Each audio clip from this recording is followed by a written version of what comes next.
السلام عليكم ورحمة الله وبركاته. ازيكم حبايب قلب؟ عاملين ايه؟ يا رب تكونوا بخير وفي احسن حال. جالكم فيديو جديد النهارده، يا رب الفيديو ينال اعجابكم. بالله عليكم يا حبايب قلب اللي ما اشتركش في القناة يشترك، فعل زر الجرس على الكل عشان يوصلكم كل جديد من قناتي قناة ام ليلى. النهارده حبايب قلبي انا محتاره على العشبة دي، والله بقاله فترة كانت خلصت من المكان اللي انا فيه. كنت كل يوم كنت بطلع اجيب له الطيور بتاعتي منها، وكانت عامله معايا انتاج حلو جدا جدا. شوفوا الطيور ساعة ما شافت الخضرة كلهم طلعوا ازاي، كانت عامله معايا انتاج حلو جدا جدا في البيض يا جماعه. النهارده انا ماشيه على الجسر لقيت شويه كتار، بقيت مبسوطه جدا جدا والله العظيم، كانت فرحه الدنيا مش سيعاني ان انا لقيت العشبه دي. الحماد يا جماعه اللي انا كنت ماشيه معاكم على طول باستمرار عليه حلو جدا جدا يا جماعه، في انتاج البيض وفي تسمين الطيور بسم الله ما شاء الله حلو جدا جدا، فربنا يبارك يا رب. انا مش عارفه اصور من الطيور هينهبلوا عليه لانهم ما شافوش بقاله فتره.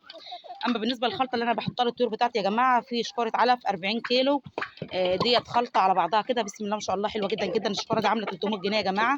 ديت رده على سرس، على كسر فول، على كزب بتاع لباني. في ناس كتير عارفه يعني ايه كزب لباني، على علفه يا جماعه. الخلطه دي حلوه جدا جدا برده، بتزود في انتاج البيض وحلوه جدا جدا للطيور. بسم الله ما شاء الله الطيور بتاعتي هتنهبل على العلف، فهبدا بس اخلط لهم العلف بتاعهم كده بالميه واحط لهم لانهم هم مش هيسكتوا. اوعوا بس كده،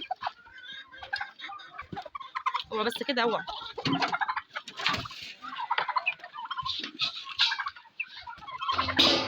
الخلطه بتاعتنا يا جماعه طلع بس بقيه الطيور عشان ياكلوا كلهم مع بعض. عايزه تسيبيها ناشفه بتسيبيها، عايزه تبلها بتبلها، مفيش اي مشكله خالص. طلع بس الديك الرومي لانهم ما بيعرفوش يطلعوا. هلا لازم فتحت لهم الباب خالص. انتوا فين بقى يا جماعه؟ منهم طلعوا ولا انا بتهيألي ولا ايه مش عارفه.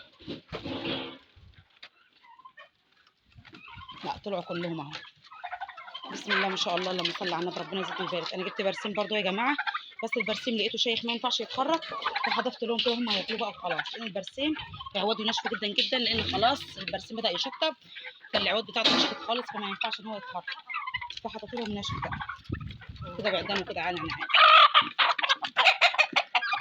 اجيب شويه ميه عشان ما يبعزقوش العلف. بس معايا برضو يا جماعه هرس البيت اهوت، ده هرس المطبخ اهوت. اوعوا كده، مش عارفه الف منهم ولا عارفه اعمل منهم اي حاجه. ابدا بقى اضيف الميه ده انا عرفت اعمله يعني. بس اوعوا كده بالله عليكم، اوعوا كده.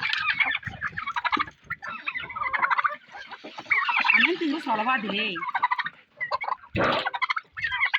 بس كده اوعوا.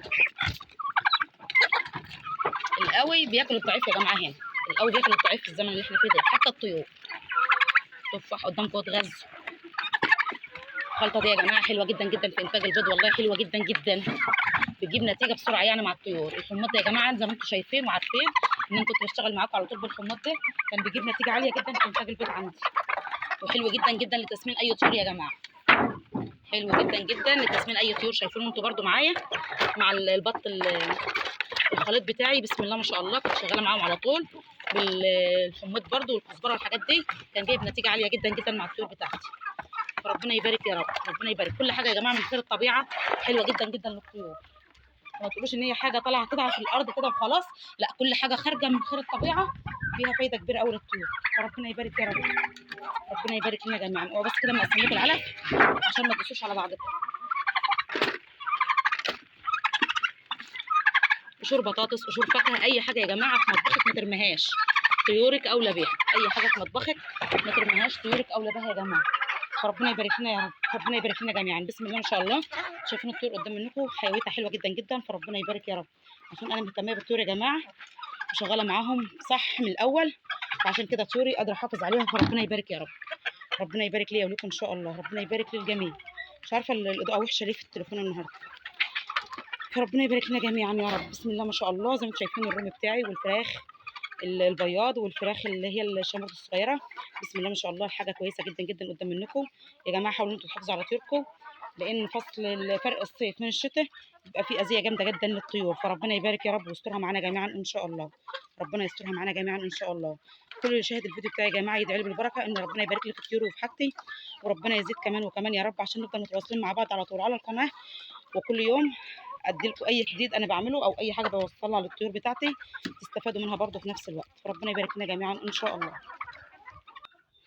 الطيور بتاعتي بدات تبيض اهي يا جماعه، احنا لسه الصبح اهوت والطيور بدات تبيض اهيت، عشان الخلطه اللي انا جايبها لهم دي الخلطه كويسه جدا جدا يا جماعه. هبقى اكتب لكم اسم الخلطه في اول تعليق مثبت ان شاء الله، اكتب لكم اسم الشكاره بتاع اللي انا جايباها للطيور. الخلطه دي حلوه جدا جدا يا جماعه، ربنا يبارك يا رب. ربنا يبارك، لسه الصبح اهوت وبدا الخير يظهر معانا، فربنا يبارك ان شاء الله ليا وليكم لامه محمد اجمعين. كلكم عارفين ان الطيور بتاعتي بتبيض في البوكسه ديت، فربنا يبارك يا رب ان شاء الله، ربنا يبارك. فكده يعني بصوا والله العظيم اقل تكلفه واقل حاجه بتعملها للطيور بتاعتك بتجيب نتيجه عاليه جدا جدا مع الطيور. فحاولوا انك تحافظوا على طيورك، تفضلي شغاله معاهم كويس بقدر الامكان. اي خضار يا جماعه، اي خضره، كرنب، خس، كرات مصري، اي كزبره، اي حاجه من دي بتجيب نتيجه عاليه جدا جدا مع الطيور. مش شرط إنه يكون برسيم بس، يعني مش شرط يكون موجود عندك برسيم بس، البرسيم مش عامل اساسي، هو فيه فيتامين سي. كل انواع الخضار يا جماعه فيها فيتامين سي وفيها رافع مناعه على الطيور. حاولوا بقدر الامكان، يعني كلكم بتروحوا الاسواق، اي حاجه موجود، اي نوع خضار موجود في السوق بيجيب نتيجه حلوه جدا جدا مع الطيور. انتوا عارفين اعلى نسبه حاجه في انتاج البيض للطيور وفي التسمين السبانخ والحمص يا جماعه، الاثنين دول عليهم عامل اساسي في انتاج البيض وتسمين الطيور، حلوين جدا جدا. السبانخ موجوده لحد الان لسه في الاسواق، لو حد عايز يسمن الطيور بتاعته، اي طيور صغيره موجوده عندكم عايزين تسمنوا الطيور، عشبه السبانخ دي حلوه جدا جدا يا جماعه، حلوه جدا جدا في انتاج البيض وفي تسمين الطيور الصغيره. فربنا يبارك يا رب، ربنا يبارك ليا ولكم ان شاء الله، فربنا يبارك للجميع. الطيور بتاعت الصغيره جوه عماله تصرخ جعانين عايزين اوصل لهم باي طريقه احط لهم علف، فان شاء الله هعلفهم معاكم دلوقتي. اما بالنسبه للرومي اللي هو المهجن بنعام، انا بعت واحد، مشيت واحد خلاص، فلسه موجود عندي ثلاثه، فربنا يبارك يا رب ان شاء الله همشيهم النهارده، همشيهم النهارده يا جماعه، فربنا يبارك يا رب، ربنا يبارك. شايفين حضراتكم كده بسم الله ما شاء الله، انا نقلتهم في اوضه ثانيه واسعه شويه عشان المكان التاني كان ضيق عليهم، فربنا يبارك يا رب بسم الله ما شاء الله، ربنا يبارك للجميع. هم طلع فيهم نتايه واحده يا جماعه، نتايتين، هم طلع نتايتين وديكين. انا مشيت الديك الكبير، اكبر ديك فيهم مشيتهم، لسه معانا هنا ديك وجزء نتي ان شاء الله ماشيين النهارده، فربنا يبارك يا رب. بياكلوا علف صافي يا جماعه، دول علف صافي اهو، ما بياكلوش غير العلف، ما فيش اكتر من العلف بس اللي انا بحط لهم، علف خشن تركيز 21، فربنا يبارك للجميع. بيعملوا حمام بطريقه فظيعه، بطريقه فظيعه والله العظيم، حمامهم صعب قوي، فربنا يبارك يا رب. انت رايحه فين؟ اطلعي بره، دي مش مكانك، اطلعي بره، اطلعي بره، على فوق بره، على فوق بره يا حاج. الروم دي يا جماعه يعني نصيحه لاي حد عايز يربي رومه من النوع ده، ما يجيبوش في فصل الصيف خالص، ما يجيبوش في فصل الصيف، هم لسه بادئين يضربوا، لسه هم بادئين يضربوا يا جماعه. حاولوا ان انتم ما تجيبوش في فصل الصيف خالص، لان في فصل الصيف بيبقى الجدري والورم العين والحاجات ديت بيبقى مقرف جدا جدا في الرومي. انما فصل الشتاء بيبقى حلو في تربيه اي نوع رومي، فصل الشتاء حلو جدا جدا في تربيه الرومي، فربنا يبارك يا رب. انا كنت جايباهم في الشتاء يا جماعه في نهايه الشتاء كده، الحمد لله ما فيش اي اصابات حصلت فيهم خالص، فانا مشيت واحد امبارح ودول التلاته دول هيمشوا النهارده، فربنا يبارك يا رب. هي الكاميرا والله ظلمهم مش جايباهم على الحقيقه، بس الحمد لله بسم الله ما شاء الله اوزانهم حلوه جدا جدا، فربنا يبارك يا رب، ربنا يبارك ليا ولكم ولأمة محمد اجمعين.